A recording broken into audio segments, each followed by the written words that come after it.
ఏపీలో ఎన్టీఆర్ భరోసా పెన్షన్ల పంపిణీ ప్రారంభమైంది. కూటమి ప్రభుత్వం ఎన్నికల మేనిఫెస్టోలో ఇచ్చిన హామీ మేరకు 7,000 రూపాయల పెన్షన్ మొత్తాన్ని అర్హులకు అందిస్తోంది. దీంతో రాష్ట్ర వ్యాప్తంగా పండుగ వాతావరణం నెలకొంది.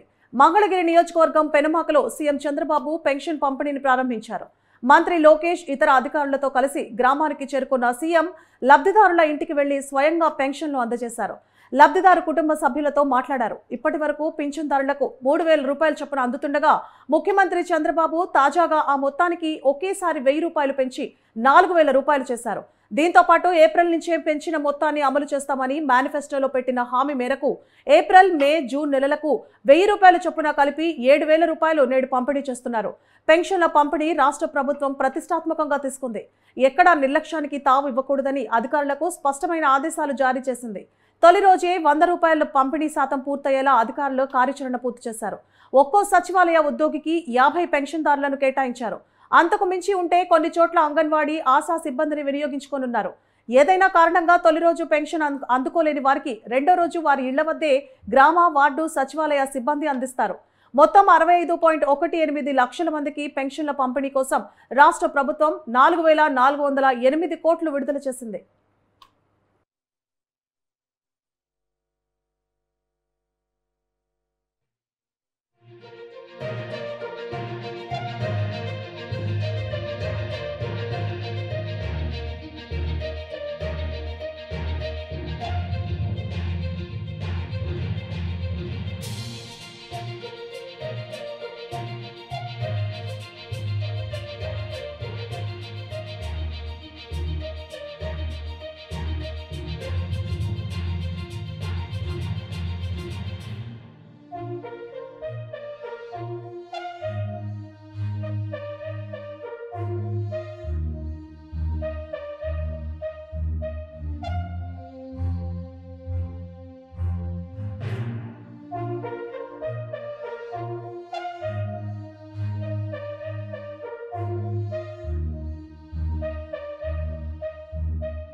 విపరీతంగా ప్రజలు వచ్చేసే పరిస్థితికి వస్తున్నారు.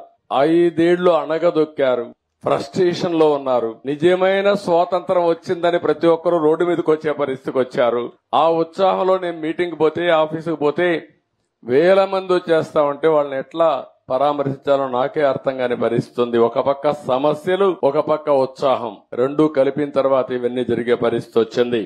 ఇంకొక పక్క మీరు ఒకసారి ఆలోచిస్తే అప్పులు ఎంతున్నాయో ఇంకా నాకే తెలియదు. ఎతుకుతున్నా రికార్డ్స్ అన్ని, వ్యవస్థలు ఎక్కడున్నాయో నాకే తెలియదు.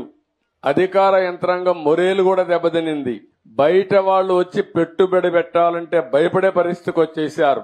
మళ్లీ ఈ దుర్మార్గుడు వస్తే ఏమవుతుందని భయపడిపోయే పరిస్థితికి వచ్చారు. అంటే ఇవన్నీ కూడా ఒక రాష్ట్రం యొక్క బ్రాండ్ కూడా దెబ్బతినింది. ఎంతో మంది ముఖ్యమంత్రులు చూశాను నేను. చాలా మంది వచ్చారు, చాలా మంది ఓడిపోయారు, చాలా మంది వెళ్లారు. కానీ ఒక వ్యక్తి ముఖ్యమంత్రిగా పనికి రాడు, అలాంటి వ్యక్తి వచ్చాడని 5 ఏళ్లు నిరూపించిన ఏకైక వ్యక్తి మొన్నటి వరకు నాడు పేరు కూడా నేను చెప్పకూడదు, కానీ అలాంటి వ్యక్తి ఇతను. అంటే ఇప్పుడు నేను నిరూపించాలి ఎలాంటి వ్యక్తులు ముఖ్యమంత్రిగా ఉండాలో, దానికి ఆదర్శంగా నేను నిరూపించాల్సిన బాధ్యత నా పైన ఉంది. ఇప్పుడు ఈ రెండు కాంట్రడిక్షన్. మొన్నటి వరకు మీరు చూస్తే పరదాలు కట్టేసేవాళ్ళు, ఎక్కడ పోయినా పరదాలు. ఎక్కడన్నా ఒక మురికి కాలువ ఉంటే మురికి కాలువ కూడా పరదా కట్టేసేవాడు కనపడకుండా. దాస్తే దాగుతుందా, మురికి వాసన రాకుండా ఉంటుందా అని అడుగుతున్నా మిమ్మల్ని.